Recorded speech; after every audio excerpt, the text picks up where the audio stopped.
Hey guys, this is Editors Depot and you're watching another intro template tutorial. Feel free to pause this video at whatever moment you wish if we're going a little too fast for you. And if you have any questions, leave them down below in the comment section.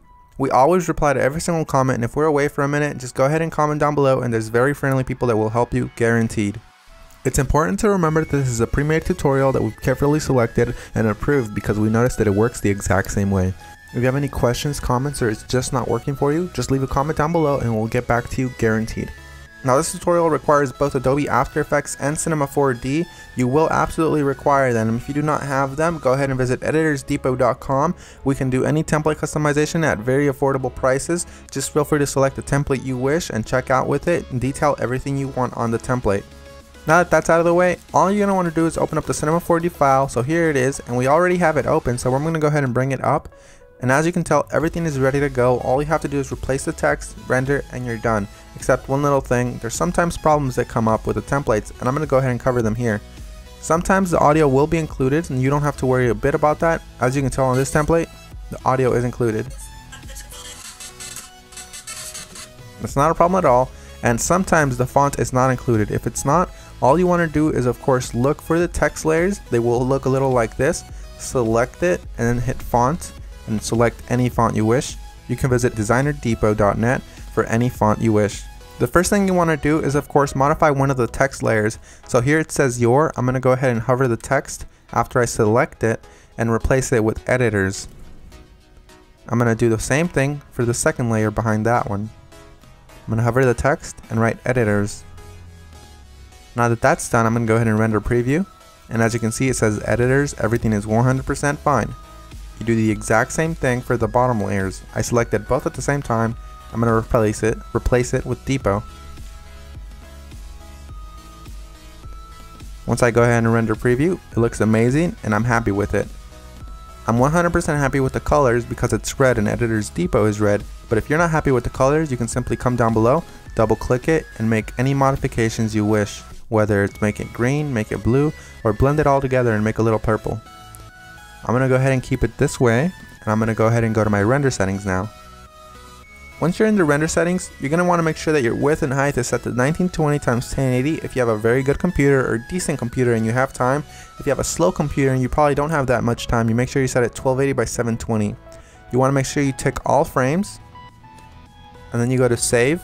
You make sure it's as a PNG sequence for a faster render that does not reduce quality at all.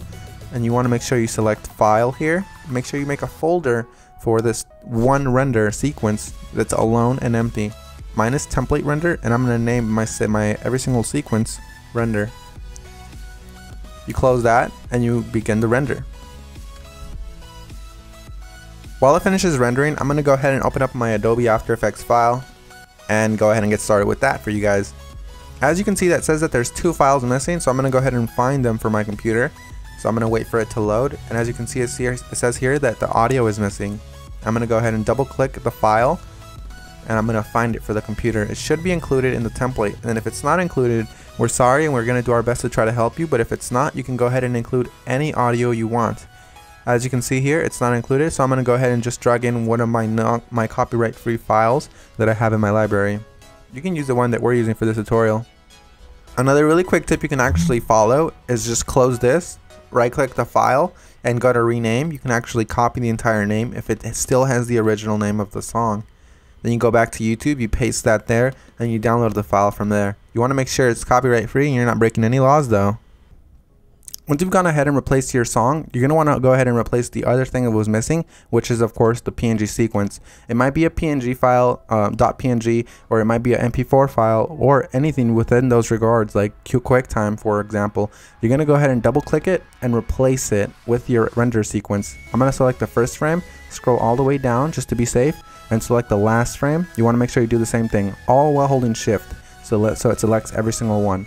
You make sure you tick on sequence here where it says PNG sequence. You should have that option for Windows as well. You hit open and it will import every single one and it'll make it look like a video. That makes your render much faster and it looks the exact same. So we're 100% done. Assuming you have every single one of the plugins required, you're 100% done, and if you don't, you're going to have a black screen similar to this. But if you do have a black screen similar to this, you're going to just want to make sure you troubleshoot it by turning off or turning back on whatever adjustment layers might be messing up your entire video. As you can see here, all of the adjustment layers, one of them within these messed up the entire render, so I'm going to go ahead and turn them on one by one. That one's fine, that one's fine. Oh, this one's the problem here. So you make sure you turn them back on, and you're done. So I had one layer that messed everything up, and that's because I do not have the correct plugin. You want to make sure you fix that, and you want to make sure you don't run into that problem again. And finish the composition by adding it to the media encoder queue. That pretty much summarizes our video, guys. I hope you all enjoyed it, and if you did, remember, drop a thumbs up if you liked it. Drop a thumbs up if you are a fan of us and you like what we're doing. And guys, we really appreciate every single one of you from the bottom of our hearts. We really appreciate every single one of you guys, whether you're liking this video, disliking, or you just left and you didn't even watch this tutorial, guys. Hope you all have an amazing day, and as always, this is Maurice. Visit EditorsDepot.com for any customization of templates, and have an amazing day. Take care, guys.